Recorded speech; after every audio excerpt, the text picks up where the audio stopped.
우리 말씀 보겠습니다. 말씀은 요한계시록 1장 6절입니다.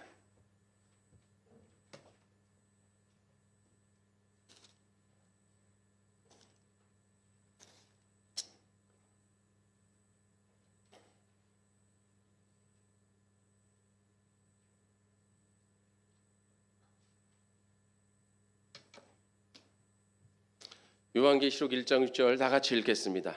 그의 아버지 하나님을 위하여 우리를 나라와 제사장으로 삼으신 그에게 영광과 능력이 세세토록 있기를 원하노라. 아멘.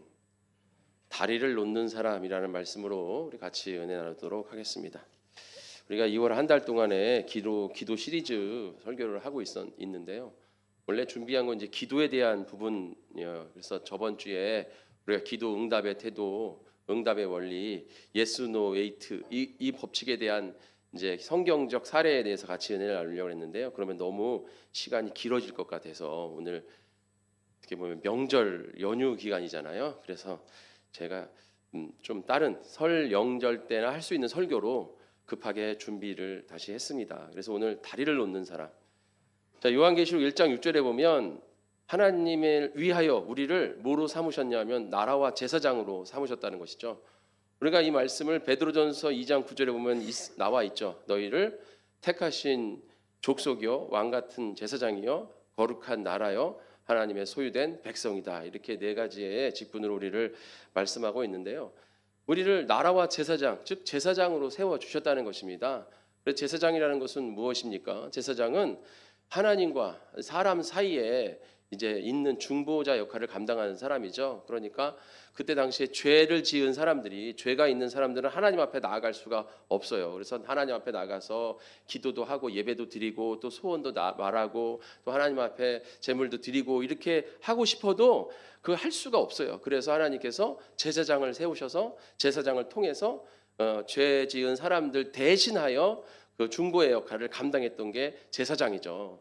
그런데 이제 우리는 모두 영적 제사장이 되어서 예수 그리스도께서 우리를 위해서 피를 흘리셨죠. 우리가 원수 되었을 때에 하나님의 그의 아들을 보내셔 하나님과 화목하게 만드시고 우리 에베소서에도 보면 화목 제물로 삼아 주셨기 때문에 이제 우리는 뭐가 됐습니까? 이제 우리는 그런 자녀에 대한 권세를 가졌어요. 그래서 이제 하나님 앞에 당당하게 나갈 수 있는 줄 믿습니다. 그래서 우리는 하나님의 자녀이면서 제사장인 것이죠. 왕 같은 제사장, 즉 자녀의 권세를 가진 그런 영적 제사장이 되었다는 것입니다. 그러면 이제 우리가 설 명절에 이 영적 제사장의 역할을 감당해야 되는데 이건 누구를 위한 것이냐? 나를 위한 것도 아니고 누구를 위한 것이다? 그의 아버지 하나님을 위해서 우리를 영적 제사장 삼아 주신 줄 믿습니다. 그럼 우리가 이 영적 제사장을 잘 감당해야 되는 직분을, 그럼 아까도 말씀드린 것처럼 영적 제사장의 직분은 뭐예요? 역할은 하나님과 죄인들과 사이에 중보 역할을 감당해야 된다는 것이죠. 우리 믿는 자들은 이제 죄인이 아니고 의인이 되었기 때문에 하나님 앞에 나아갈 수 있지만 아직 믿지 않는 자들은 죄인이라는 것입니다. 그래서 믿지 않는 자들은 하나님 앞에 나아갈 수가 없으니 우리가 하나님과 그 믿지 않는 자들 사이에 서서 하나님을 알리고 또 그들을 하나님 앞으로 나아갈 수 있도록 해야 되는 그런 다리를 놓는 사람이 돼야 된다는 것이죠. 이 다리를 놓는 사람, 폰티펙스라는 라틴어인데요. 이 라틴어 폰티펙스가 다리를 놓는 사람, 이것이 제사장이라는 단어인 것이죠. 그러니까 우리는 항상 하나님 앞에 영적 다리를 놓는 자가 돼야 된다는 것입니다. 이번 설 명절 모든 가족들이 다 모여요. 일가 친척들도 모입니다. 뭐 많이 모인 가족도 있지만 잘 모이지 않는 가족도 있고, 하여간 어쨌든 다 모이잖아요. 다 모일 때에 그 안에 예수님을 열심히 믿는 사람도 있고 열심히 믿지 않는 사람도 있고 그냥 대충 모양만 예수 그리스도인인 사람도 있고 또 아예 믿지 않는 사람들도 있을 수 있다는 것이죠. 그 안에서 우리가 영적 제사장이 되어서 예수님을 잘 믿지 않는 자들과 또 아예 믿지 않는 자들을 예수님 앞으로 나아갈 수 있도록 하는 그런 가교의 역할을 감당해야 된다는 것입니다. 오늘 말씀이 그 말씀인 거예요. 그럼 우리가 어떻게 해야 영적 제사장의 역할을 감당할 수 있느냐? 우리가 모여서 주여 삼창하십시오 하고 막 안수기도 하고 막 부흥회를 열어야 그러면 그들이 변화되느냐? 뭐 그럴 수도 있어요. 그러나 아직 그들은 하나님을 모르고 하나님의 말씀을 모릅니다. 그럼 어떻게 해야 돼요? 그들의 마음을 열어야 되는 것이죠. 그들의 마음을 열기 위해서는 어떻게 돼요? 우리가 우리의 입술보다는 우리의 행동으로, 우리의 모습으로, 우리의 삶으로 그들의 마음을 열어야 될 줄 믿습니다. 그러기 위해서는 어떻게 됩니까? 우리가 그들에게 참 좋게 보여야겠죠. 영적으로 제일 먼저 우리가 신학교 가면 제일 먼저 하는 얘기가 있어요. 신학 교수들이, 대학 교수들, 신학대학 교수들이 제일 먼저 뭐라고 말하냐면 목사가 되기 전에 사람이 되라, 이런 얘기를 해요. 목사가 되기 전에 사람이 되라. 그러니까 이 인격적으로도 올바르게 서야 된다는 것이죠. 우리 그리스도인들도 마찬가지입니다. 그러니까 우리 그리스도인들이 세상 사람들에게, 믿지 않은 사람들에게 보이는 그런 오해가 있어요. 뭘까요? 믿지 않은 사람들이, 우리 믿지 않은 사람들이 우리 그리스도인들을 바라볼 때 가지고 있는 어떤 편견 같은 거 있어요. 뭘까요? 믿는 사람들은 말이 많다, 이런 생각. 말이 많다. 그래서 이 세상에 보면 예수 믿는 사람들 이렇게 물에 탁 빠지면 뭐만 뜬다고 그런 얘기 있어요. 입술만 당당당 뜬다, 이런 얘기를 하잖아요. 말이 많다. 예. 근데 말 많은 거는, 저도 말이 많아요. 저도 말이 많기 때문에 뭐라 할 수 없는데, 말 많은 거에 대해서는 뭐 많을 수도 있고 적을 수도 있죠. 자, 말 많다, 말 많다. 예전에 제가 어린이집에서 이렇게 어린이집 이렇게 이창삼을 돕고 할 때 6살짜리 여자애가 하나 있었거든요. 네, 걔가 진짜 말이 많아요. 엄청 많아요. 그래서 어린이집 오면 야 얘들아 이리 와 해가지고 애들을 자기 앞에 탁 모아. 그러면서 그때부터 계속 얘기하는 거예요. 막 종알종알 너는 어떻고 저는 어떻고 뭐 나는 어땠는데 저쨌는데 뭐 말이 끊이지가 않아요. 진짜 말 많다. 진짜 말 잘합니다. 굉장히 말 잘해. 근데 어느 날 여기에 이렇게 손자국이 이렇게 나와, 이렇게 온 거예요. 여기가 이렇게 손자국이 얼굴에. 누가 봐도 이거는 이렇게 딱 맞은 거야. 그래가지고 너 왜 그래? 너 얼굴이 왜 그래? 그러니까 제가요. 그것도 아무렇지도 않게 제가요 집에서 너무 말을 막 하니까 엄마가 좀 조용히 조용히 해! 그래서 엄마한테 맞았어요. 그래서 그거를 슬퍼하지도 않아. 너무 당당하게 잘 얘기하더라고요. 말이 많아. 말이 많은 사람은 그렇게 실수할 수가 있죠. 그래서 말이 많은 게 나쁜 건 아니에요. 그런데 말이 많은 대신 또 뭐를 많이 하면은 판단을 많이 한다. 판단을 잘한다는 거예요. 우리 그리스도인들이 남을 판단한다. 남을 너무 판단하고 비판하고 또 비난하고 이렇게 한다는 거죠. 정죄하고 이런 걸 잘한다는 것이죠. 왜 그러냐? 그 이유가 있어요. 왜냐하면 우리는 믿음의 확신을 갖고 신앙생활하는 사람입니다. 우리의 삶은 확신이에요. 그리고 우리의 삶의 기준은 뭐가 있어요? 성경 말씀, 복음, 그것이 뭡니까? 진리죠. 그러니까 우리는 항상 옳고 옳은 삶을 살고, 또 우리는 항상 그 말씀의 확신을 갖고 있는 거예요. 또 우리는 의인으로서 죄인과 의인이라는 어떤 그런 구분적인 삶을 살고, 우리는 거룩해야 된다는 그런 삶을 살죠. 근데 이렇게 너무 그렇게 살다 보면 어떤 마음이 생기냐면, 내 생각은 다 옳다, 내 생각은 다 맞다, 이런 생각을 하게 돼요. 그러니까 내 생각은 다 옳고 내 생각은 다 맞으니까 어떻게 해요? 다른 사람을 보면 내 생각과 다르고 내 모습과 다르고 이렇게 좀 다르면은 바로 그 사람을 비난하고 정죄. 옳을 수 있어요. 그러나 바로 그거에 대해서 다다다다다 이렇게 얘기를 하는 거죠. 그리고 또 항상 말씀 듣고 또 항상 기도하고, 그러니까 얼마나 말을 잘해요. 세상 사람들이 이렇게 맨날 이렇게 말씀 듣고 또 기도하고 이렇게 할 수 있는 그런 기회가 많지가 않잖아요. 세상에 살다 보면. 그렇잖아요. 자기 의견을 막 내는 것도 그렇게 쉽지가 않아요. 근데 우리 교회에서는, 교회 다니는 우리 신앙생활 하시는 여러분들은 말씀도 듣죠. 또 우리가 기도도 하려면 항상 이렇게 생각해서 막 기도해, 하나님 앞에 또 얘기도 해야죠. 이렇게 하다 보니까 말을 또 조리 있게 잘해요. 신앙생활. 그래서 기도하신 분들 보면은 신기할 정도로 끊이지 않고 막 5분, 10분, 30분씩 계속 일이 끊이지 않고 쫙 기도가 하잖아요. 그러니까 그렇게 하다 보니까 사람들을 굉장히 이렇게 막, 그러니까 옳은 말인데, 그리고 이렇게 또 어떻습니까? 나는 이렇게 그리스도인들이 말할 때 화법이 뭐냐면 남을 가르쳐. 우리가 또 이렇게 여자들, 유치원 선생님들, 어린이집 선생님들 이렇게 이뻐 보이고 청순해 보이고 선생님들 좋지만, 선생님들이랑 결혼하면 힘들잖아요. 왜 그래요? 가르치려고 그래. 말 화법이 가르쳐. 그렇게 해야 되는 거예요. 그거 알죠? 뭐 이런 식으로 이렇게 가르쳐. 가르쳐. 이렇게 하는 거라고. 이렇게 가르친다고. 그러니까 맞는 얘기인데 한참 듣다 보면 기분이 아주 상당히 안 좋은 그런 마음이 들어요. 근데 우리 그리스도인들은 약간 그래요. 그래서 우리 그리스도인들이 막 말을 하면 좋은 말 하는데, 듣는 사람이 한참 듣고 다 보면 좋은 말인데 기분이 나쁘다는 것이죠. 그래서 말이 많고 남을 비난한다, 그런 정죄한다, 이런 얘기가 있습니다. 아까 말한 것처럼 우리가 그렇게 또 확신과 또 성경적 기준을 믿지 않은 자들에게까지 막 다 확대해서 놓고, 또 우리가 선과 악이라는 그런 구분 속에서 살고 우리를 지켜야 된다는 거룩이라는 또 개념을 갖고 있고, 우리가 세상과 구별돼야 된다, 이런 개념들을 자꾸 갖고 있다 보니까 우리가 그렇게 남을 이제 비판하고 막 정죄하고 비난하는 그런 말투, 또 이렇게 가르치려는 말투를 가지고 있다는 거죠. 나도 모르게. 그러다 보니까 우리가 얘기를 하다 보면 옆에 사람들한테 실수할 때가 많이 있다라는 것입니다. 그래서 세상 사람들을 보면 말이 많고 사람을 참 비난한다. 우리는 사랑을 나누는 자들인데, 예수의 사랑, 예수 그리스도의 향기를 전하는 자들인데 남을 비난하고 비판하고, 이것이 꼭 믿지 않는 사람들과의 문제가 아니라 우리 믿는 자들 안에서도 마찬가지예요. 믿는 자들 안에서도 우리가 자꾸 이렇게 비난하고 비판할 때가 많이 있어요. 예, 그러니까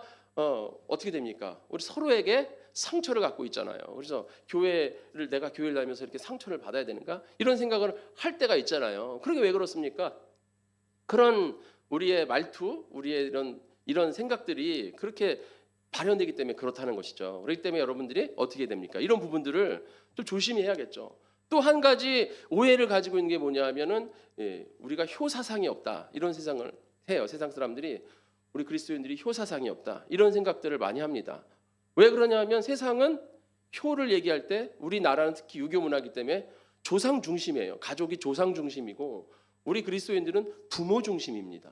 그러니까 조상이라는 건 이미 돌아가신 분들인 것이고, 부모 중심이라는 건 이미 살아계신 분들을 말하는 거예요. 그러니까 우리는 생존에 우리는 열심으로 효를 해야 된다라는 개념이고, 세상 사람들은 조상한테 잘해야 된다, 이런 개념을, 우리나라가 이제 많이 그런 개념도 희박해졌지만 그런 개념이 이제 좀 뿌리가 있어요. 그러다 보니까 어떻게 합니까? 우리 그리스도인들은 제사라든가 이미 죽은 분들한테 대해서는 별 관심을 안 갖는 듯한 모습을 보이다 보니까 쟤들은 애미애비도 못 알아보는 자들이네, 조상도 없는 놈들이네, 뭐 이렇게 호로자식인 애들이네, 이런 식으로, 예전에, 지금은 많이 없어졌지만 예전에 그렇게 많이 얘기를 하다 보니까 우리 그리스도인들이 효사상이 없다, 이렇게 생각을 하는데 그렇지 않죠.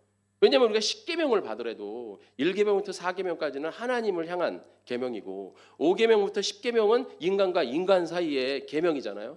그 인간과 인간 사이의 계명 중에서 제일 1계명인 5계명이 뭡니까? 부모를 공경하라.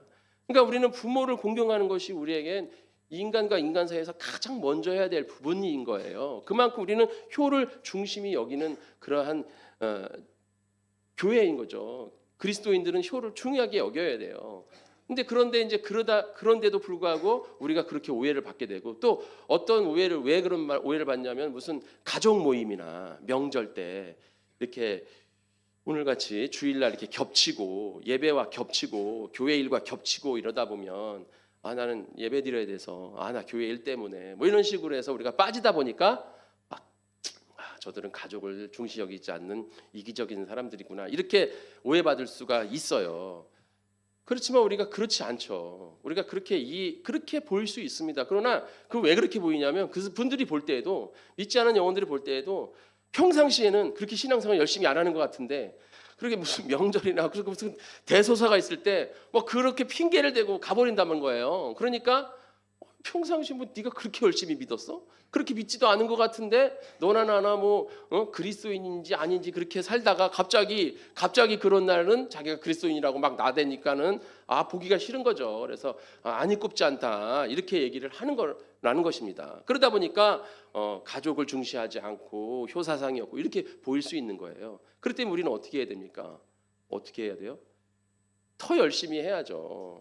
아까 말씀한 것처럼 입에서 권위가 나오는 것이 아니라, 권위는 어디서 나온다? 손과 말에서 나온다. 그러니까 우리가 행동을 해야 되는 것이죠.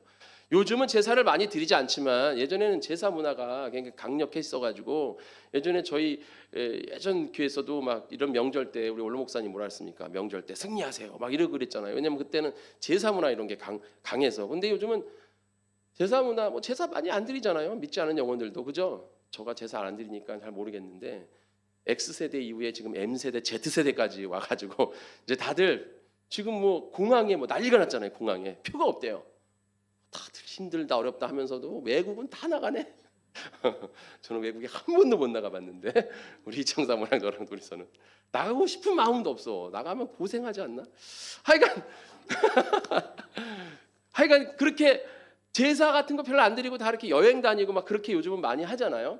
하지만 예전에 그런 개념들이 있다 보니까 우리 교인들이 많이 좀 욕을 먹고 오해를 많이 샀는데 우리가 어떻게 해야 됩니까? 그럴 때일수록 여러분들이 오히려 당당하게 그리고 정직하게 얘기를 하는 것이죠. 그러니까 뭐 어떤 대소사나 명절이나 우리가 이렇게 교회 일이나 예배에 겹쳤다. 그럴 경우에 어떻게 됩니까? 미리 전화를 하는 거죠. 그 가족에서 가장 큰 어른한테 전화해가지고 제가 뭐 이런 일이 있어서 저는 교회 예배 드려야 되고 저는 교회 사역을 감당해야 되는데 제가 우리 가족을 사랑하지 않는 게 아닙니다. 저는 가족을 정말 사랑하고 우리 가족을 정말 중요하게 여깁니다. 근데 제가 제 신앙이 있기 때문에 가야 되니까 제가 미리 가서 제가 해야 할 일들을 하겠습니다. 내지는 제가 갔다 와서 열심히 나머지 일을 돕겠습니다. 이렇게 미리 얘기를 해놓으면 그때 돼서 야, 걔 또 안 왔어? 아유, 뭐 예배라고도 간 거야? 막 이럴 때 어른이 야, 그거 아니야.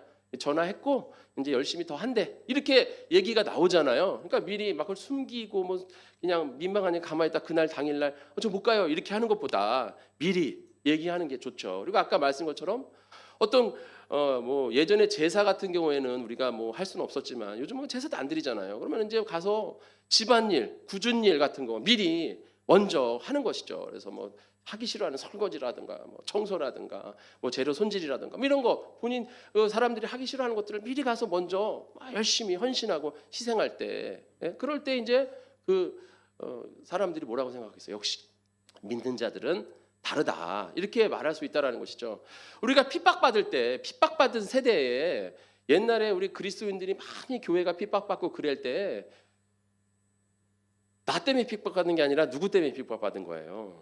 예수님 때문에 핍박받은 거잖아요. 예수님 때문에. 그래도 핍박을 받아도 예수 믿는 사람들은 이렇다라는 게 있었어요. 예수 믿는 사람들은 정직하고 예수 믿는 사람은 올바르고 예수 믿는 사람들은 깨끗하고 참 그렇다. 뒷거래 안 하고 막 이렇다. 하지만 예수 믿기 때문에 우리가 핍박한다. 이런 거였는데 지금은 우리의 좋지 못한 모습을 때문에 핍박받으면서 원래 예수 믿는 사람이 핍박받는 거야. 원래 예수 믿으면 사람들이 이렇게 멸시하고 하는 거야. 비하하고 그러는 거야. 이렇게 우리가 합리화할 때가 있다는 거죠. 전혀 그렇지 않아요. 내가 예수님 때문에 핍박받는 거지 나의 잘못된 행동 때문에 핍박받는다. 그러면 그것은 잘못된 것입니다. 그래서 우리가 이런 것들을 고쳐내야 되는 것이죠. 그리고 또 여러분들이 이 명절 되면 제일 사람들이 듣기 싫어한다는 거 있잖아요. 비교하는 거. 비교하는 거. 아까 그렇게 막 정죄하다 보면 비교하게 되죠. 그래서 이렇게 비교하는데 또 우리 그리스도인들이 이런 생각하셔요. 나는 우리 자녀들한테 비교할 때, 우리 가족들한테 비교할 때 뭐 세상처럼 뭐 야 어디 누가 서울대 갔대더라, 누가 연고대 갔대더라, 뭐 누가 뭐 의대를 갔대더라, 누가 무슨 뭐 대기업에 취업했대더라 이런 거 비교하는 것이 아니라 야 나는 믿음으로 얘를 하기 때문에 믿음으로 비교하는 거야. 이렇게 합리화시키는 분들이 있어요. 야 누가 뭐 수련회 갔대더라, 누가 뭐 선교 갔다 왔대더라, 누가 학생회장이래더라, 누가 뭐 앞에 나가서 저 열심히 한대더라, 뭐 이렇게 비교하는 거는 괜찮겠지라지만 그것도 비교예요. 그래서 우리 비교 문화를 없애야 돼요. 비교. 지금 세상에서도 지금 비교 때문에 우리가 다 힘들어지잖아요. 교회에서도 마찬가지예요. 이런 거 비교한다고 하나님이 이건 믿음의 비교이니까 괜찮다 그러냐? 그렇지 않다라는 것이죠. 그러니까 이렇게 막 비교하는 것조차도 이런 모든 것들이 우리가 명절에 모였을 때 세상 사람들이 하는 모습 그대로 우리 그리스도인들이 똑같이 하고 그 이상의 것들을 나는 옳기 때문에 하면서 또 막 그렇게 하다 보면 세상 사람들이 누가 예수 믿겠다 하겠냐는 것이죠. 나를 통해서 예수님이 보인다는 것이죠. 나는 중보자다. 나는 영적 제사장으로서 이것이 사도행전 1장 8절에 예수의 증인이 되라는 그 증인과 같은 맥락인 거예요. 그러니까 나는 예수의 증인인데 예수를 보이지 않고 세상 사람보다 더 못한 모습을 보이면 그 누가 예수님을 믿겠다 하겠냐는 것이죠. 그런데 그와 달리 야 역시 예수 믿는 사람은 다르구나. 이렇게 말이 나올 때, 이 삶의 간증이 나올 때 비로소 기도의 문이 열릴 줄 믿습니다. 이 기도의 문이 열려요. 그러면 우리가 어떻게 되느냐? 먼저 비교와 정죄를 하지 않고 아까 영적 제사장의 3대 역할, 중보기도, 축복기도, 예배집례. 이 3대 역할인데요. 바로 정죄 대신, 비난 대신, 비교 대신 축복을 할 수 있는 자가 돼야 된다는 것입니다. 여러분 축복하시기를 바랍니다. 누굴 딱 만났는데 외삼촌을 만났는데 저 외삼촌 진짜 보고 싶지 않은데 또 나한테 뭐라고 말할까 짜증나. 딱 큰아빠를 만났는데 큰아버지 정말 진짜 싫다 싫어. 왜 사냐 이러고 속으로 그러면서 얼굴은 난 그리스도이니까 오셨어요 외삼촌 오셨어요 큰아버지 뭐 이렇게 하면 그거 하나님 받아주시겠냐 이거죠. 받아주지 않는다 이거죠. 어떻게 해야 됩니까? 얼굴을 보고 심기도 우리 배웠잖아요. 심기도 속으로 하나님 저 외삼촌 변화시켜 주세요. 저 외삼촌 입을 딱 막아버려 이렇게 하는 게 아니라 변화시켜 주세요. 아버지 큰아버지 보면서 큰아버지 예수님 안 믿는데 예수님 믿게 해주세요. 진리를 깨닫게 해주세요. 아까 저분을 괴롭히는 악한 영이 떠나가게 해주세요. 우리 할아버님 건강하게 해주세요. 막 이렇게 기도를 우리가 그런 거 기도 배워서 어디다 씁니까? 나만 써요? 나를 위해서만 해요? 중보 기도를 해야 된다. 중보 기도. 중보자잖아요. 영적 제사장이 돼서. 그러니까 얼굴 보고 하고 이렇게 막 속으로 욕하지 마시고 축복해 주시기를 바랍니다. 축복해야 돼요. 여러분이 그 축복 기도를 그의 영혼을 놓고 기도할 때 나에게서 진정한 사랑이 우러나는 줄 믿습니다. 이게 기도의 힘이에요. 그래서 우리는 그의 영혼을 놓고 우리 얼굴 보고 기도 언제 할 수 있어요? 얼굴 보고 언제 우리가 기도할 수 있어요? 그럴 때 명절 때 만나면 얼굴 보고 욕하지 마시고 기도하시기를 바랍니다. 얼굴 보고 막 기도해요. 얼굴 보고 막 축복을 막 날려요. 그러면 그걸 받지 못한 사람은 그 머리에 뭐를 쌓는 거라 했어요? 수술 쌓는 거라 했잖아요. 뭐 그랬다. 내가 수술 쌓으리. 해가지고 그런 마음으로 하는 게 아니라 축복하는 마음으로 사랑의 마음으로 계속해서 얼굴 보고 기도하시기를 바랍니다. 축복하고 또 말도 이렇게 너 기도 안 해서 그런 거야. 네 삶이 왜 그런 줄 알아? 예배 안 드리고 예수님 안 믿어서 그래. 이렇게 하는 게 아니라 그리고 또 뭐 기도해 줄게 이렇게 얘기할 때 그 기도해 줄게도 솔직히 내가 생각하는 기도와 그가 생각하는 기도가 다를 수가 있어요. 그러니까 여러분들이 나 너가 잘 되길 위해서 참 내가 많이 생각하고 있어. 너가 잘 되길 원해. 내가 믿는 하나님 앞에 간절하게 부탁할게. 이렇게 얘기하면 그렇게 말 한마디라도 그가 딱 들을 때 좋잖아요. 그죠? 그런 식으로 여러분들이 축복과 격려와 위로를 베풀어 주는 자가 된다면 참 좋다 이 사람. 그리고 여러분들이 볼 때 속에서 막 축복 기도를 하면 얼굴 표정이 어떻겠어요? 저절로 얼굴 표정이 좋아지겠죠. 빛이 나게 모세가 빛이 났다 그랬잖아요. 기도했더니 하나님을 만났더니 내가 지금 하나님 만나 성령과 함께 그를 위해서 기도하는데 내 얼굴이 얼마나 천사 같겠습니까? 그럼 보는 사람도 얼마나 좋겠어요. 무슨 소리 하는지도 아무도 모르겠지만 그는 그걸 느낄 수 있다는 거죠. 영적으로. 그런 축복을 비는 자가 될 줄 믿습니다. 두 번째로 손발의 제사장이 돼야 된다. 제사장은 제물을 드리는 사람이잖아요. 그러면 이것이 입술의 제물이 아니라 헌신의 제물이 돼야 된다는 거죠. 아까 말씀한 것처럼 굳은 일을 돈 맡아서 먼저 나아가서 해야 된다는 것입니다. 열심으로. 그리고 남 비난하지 말라는 것이죠. 입술로 하지 마시고 정말 열심히 행동으로 겸손하게 모습으로 나아가시기를 축원합니다. 그래서 우리가 하나님 앞에 남들이 하기 싫은 걸 열심히 굳은 일을 먼저 도맡아 나아갈 때 참 열심히 하는구나. 그러면서 신앙생활 하는데 누가 뭐라고 하겠어요. 네. 그리고 또 미리미리 우리가 명절 됐다고 하기 전에 미리미리 좀 찾아뵙고 열심히 이렇게 정말 사랑합니다. 제가 부모님 사랑합니다. 이런 말 그런 말 하기가 힘들죠. 그런데 그래도 어쨌든 뭐 그 다른 거로 할 수 있잖아요. 선물로 돈으로 할 수 있잖아요. 그런 거로 열심히 이렇게 먼저 해 나아가면 얼마나 좋겠어요. 그죠? 그렇잖아요. 이번에 우리 박한중 전사님 할머님 돌아가셨잖아요. 네, 돌아가셨습니다. 그래서 참 하지만 천국 간 줄 믿고 감사합니다. 자, 그러나 그때 우리 그 발인 날이 주일이었어요. 근데 박한중 전사님이 전도사잖아요. 그러니까 교회 와서 발인을 보지 않고 교회 와서 헌신을 했단 말이에요. 주의 사역을 했어요. 근데 박한중 전도사님은 큰 아들의 큰 아들이에요. 그러니까 장손이죠. 그러니까 그 장례식에서 믿지 않은 영혼들이 가족들이 있잖아요. 가족들이 아니 장손이 없어. 이거 뭐 말이 안 돼. 이렇게 말할 수 있는데 한마디도 안 했다는 거예요. 아무도. 왜 그러느냐? 2년 동안 주마다 가서 예배를 드렸다는 거예요. 일주일에 한 번씩 꼭 가서 할머니한테 예배를 드렸어요. 할머님이 권사님이었는데 그거 원래 그 교회에서 해야 될 일인데 박한중 전사님이 와서 했더니 얼마나 좋아. 그러니까 그리고 할머니를 위해서 내가 일주일에 한 번씩 가서 2년 동안 계속 예배를 드렸다는 거예요. 그 할머니 영혼을 위해서 얼마나 이게 가력합니까? 일반 뭐 자녀들도 못하는 일이에요. 장례식에서 아들과 딸들이 엄마 엄마 하면서 울지만 찾아뵙냐 이거예요. 뭐 찾아뵙지 않았잖아요. 그런데 박한준 선사님은 손자로서 일주일에 한 번씩 가서 예배드리고 할머니를 찾아뵙고 그렇게 했기 때문에 그 누구도 아무도 장손이 뭐 발인에 없다 있다 그런 얘기를 하지 못했대요. 물론 속으로는 뭐라고 했겠죠. 하지만 그렇게 했기 때문에 아무도 말을 못하는 거예요. 그게 바로 그리스도인이 해야 될 삶의 모습이라는 것이죠.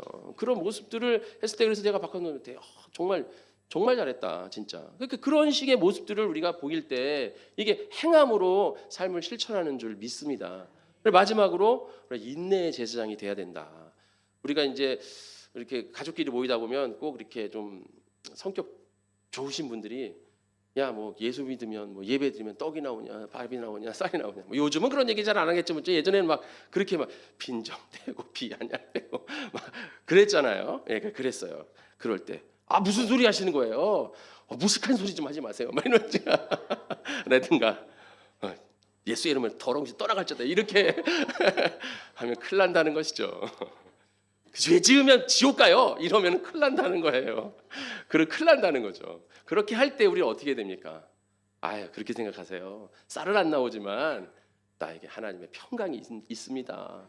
뭐 이렇게 좋게, 예? 좋게. 잠언서 15장 1절에 유수한 대답은 어떻게 해요? 분노를 없앤다고 그랬어요. 그러니까 우리가 항상 유순한 대답으로 그렇게 해야지 뭐 싸우겠다고 같이 막 정죄하고 막 그게 뭐 권세 있는 모습이라 그건 아니라는 것이죠. 그래서 우리가 항상 뭐 그렇게 생각할 수도 있겠네요. 삼촌 뭐 이런 식으로 자꾸 삼촌 그러고 보니까 제가 삼촌한테 뭔가 굉장히 안 좋은 거 안 그런데 근데 그렇긴 했어요. 우리 삼촌이 저를 만나면 맨날 깨물고 꼬집고 어렸을 때 저 사람은 왜 나를 이렇게 깨물고 꼬집나?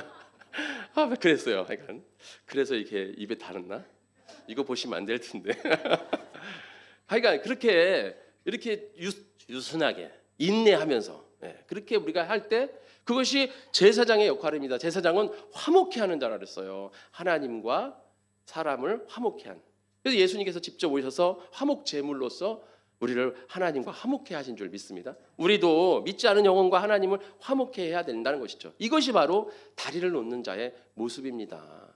그래서 우리는 화목 제물이 되어서 우리가 인내하고 내가 겸손한 모습으로 나아갈 때 진실한 겸손으로 나아갈 때 하나님께서 우리를 인도해 주시는 것입니다. 그렇기 때문에 우리가 하나님 안에서 이와 같이 이렇게 참 이런 삶의 모습을 되게 이거 당연한 거잖아요. 누구나 아는 얘기 당연한 거지만 이것들을 참 실천해 나갈 때 믿지 않는 영혼들이 우리의 모습 보면서 내가 뭐 예수 믿어라 복음 증거하고 앉아봐 그리고 뭐 예수 믿는 거는 있잖아 예수님께 너를 위해서 십자가 못 박혀 돌아가셨는데 뭐 이렇게 복음을 증거하는 것도 중요하지만 내가 이렇게 할 때 그들의 마음이 열리고 기도의 문이 열리고 그러면은 그가 하나님 앞으로 나아갈 수 있는 길이 열릴 줄 믿습니다. 제가 예화 하나 드리고 마치도록 하겠습니다. 예전에 두 마을이 있었는데 그 마을 사이에는 긴 계곡이 있었어요. 그래서 두 마을이 왔다 갔다 하지를 못했어요.